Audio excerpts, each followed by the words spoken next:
I also wanted to ask you a little bit about the leaders while we're on like a similar topic. Linda Sarsour is a Palestinian woman, and there's also Tamika Mallory. Both of them have gotten themselves in a little bit of trouble with their relationships with Louis Farrakhan and failing to condemn him. Many people worrying that the march would become anti-Semitic and stuff like that because of the leadership. I want to ask you your thoughts on that.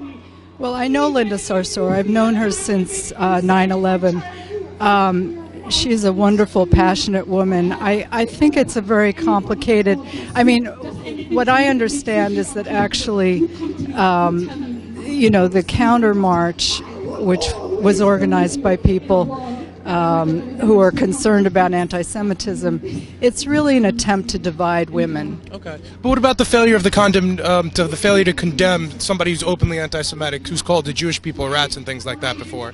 Well, I don't really know about that too much, but I think that you don't have to condemn someone. I mean, well, if the leaders of the march are associating with people who are openly anti-Semitic, shouldn't we have them condemn those people? I'm not sure. I'm not clear that that's the case. Okay. So I'd hope we could do a little bit of research on it because it was a big issue. I know many groups like the DNC, the NAACP ended up pulling out their support for it because of that. So. Well, I think there's a lot of fear behind all of this.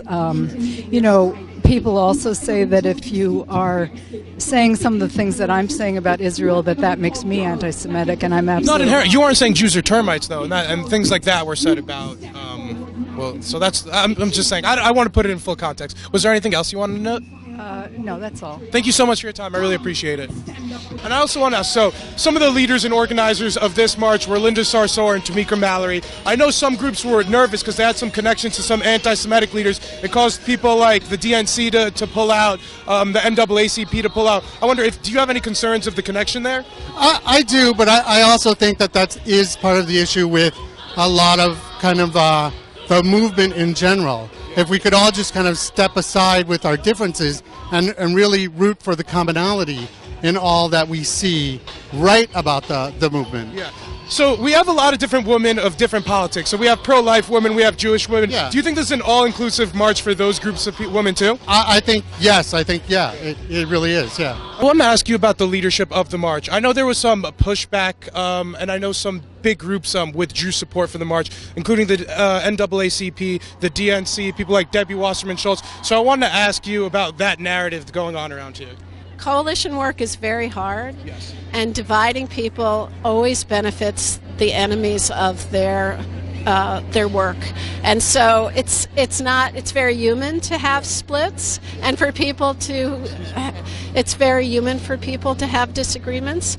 But we are here across religions and races. But then, I don't know, is it welcoming for all people? Because I know Tamika Mallory failed to condemn people like Louis Farrakhan, and I don't know if Jewish women would feel welcome coming to events like this because of that. I am a Jewish woman, and I am very much here, and I think about all of the black women who in 1913 marched for suffrage, even though white women said you're not welcome. We have to show up. We have to understand that people are complex, and we have to march together. I want to ask, I know there were some questions this year about some of the leadership, and they had some connections with some anti-Semitic people, specifically Louis Farrakhan, somebody who's called Jews rats in the past. The leadership didn't condemn it. So is this an inclusive march, and are you guys worried about that at all? I know some big groups like the NAACP, the DNC pulled out. I wanted your thoughts on that. Well, I think, it's a big movement, and as I said earlier, mistakes have been made, but we can't let that tear us down. We got, leadership is going to make mistakes, but the march and the movement is inclusive for everyone. In my opinion, I just looked at it as a bunch of noise again to try to put the movement down, get people not to show up, like a cyber attacking it. I saw, besides making a big deal out of that, they started putting don't show up at the movement, just like they did to Hillary, like she killed people.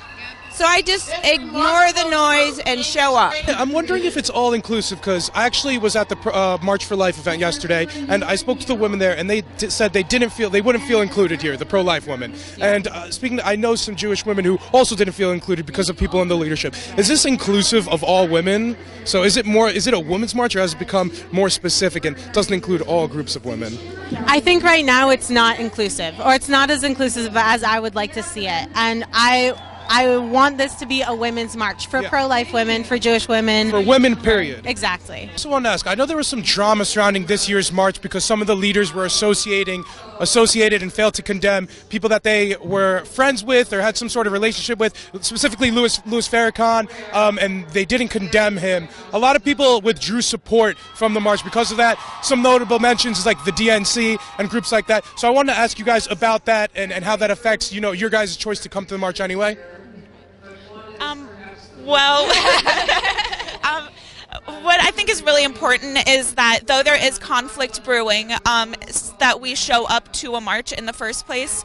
There's always going to be problems and issues, especially when it comes to large institutions such as the DNC. But the most important thing is to show up, and I think working together, ideally, we could resolve these issues. Yeah. Anybody else have any thoughts on that?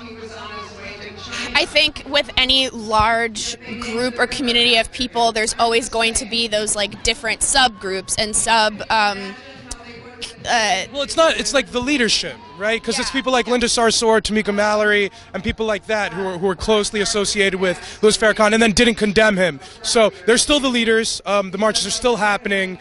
You guys still decided to show up. So it's like, it almost seems like you guys didn't really care about that. Or you guys don't care about it enough to not show up. It's not a deciding factor in having you guys come or not. I feel like, I don't know, like I feel like we're coming for the agenda that we are trying to like support and push, and unfortunately like there's only so much control you can have about the people in power, and when you look systemically at all of these other groups and marches, and there's a small set of people that run this country and run industries and corporations and advertising. So I think it's up to the people here to like either take stands and come and say like, this is not what I'm coming for, or this is not what I'm supporting in this space, because the majority is trying to take up space for a certain cause, and the people in power, like, unfortunately are not in favor of the people that they're. So would you guys condemn Louis Farrakhan across the board in general if you guys know enough about him? I don't know. I don't think enough about. He's just outwardly like anti-Semitic. He said anti-Semitic things, but I won't hold you guys to that standard if you guys are unfamiliar. I know there was some pushback against some of the leadership here, specifically Linda Sarsour and Tamika Mallory. They wouldn't condemn Louis Farrakhan, who they work with closely, and has said openly anti-Semitic things. Are you guys worried about that being the narrative here? Different groups like the DNC and the NAACP ended up pulling out because of it. So did you guys have any thoughts on that? I mean, there were two marches going on today. When deciding which one to go to is obviously something that came up. But honestly, I'm out here for all the speakers and everyone that was speaking. And so no worry about the anti-Semitism connection? Or? I mean, no, it is a worry, and it's a concern that people who are in charge of organizations like this won't stand up and say something to stuff like that. But So you'd condemn Louis Farrakhan if you know what that is? I don't have enough information on that. And I wanted to pose a question to you too. I think it's very unfortunate that we're here all fighting for equality, and it's very unfortunate that these things have to happen. We have two different marches with one struggling through this controversy right now. Again, I don't have enough information to really speak on it.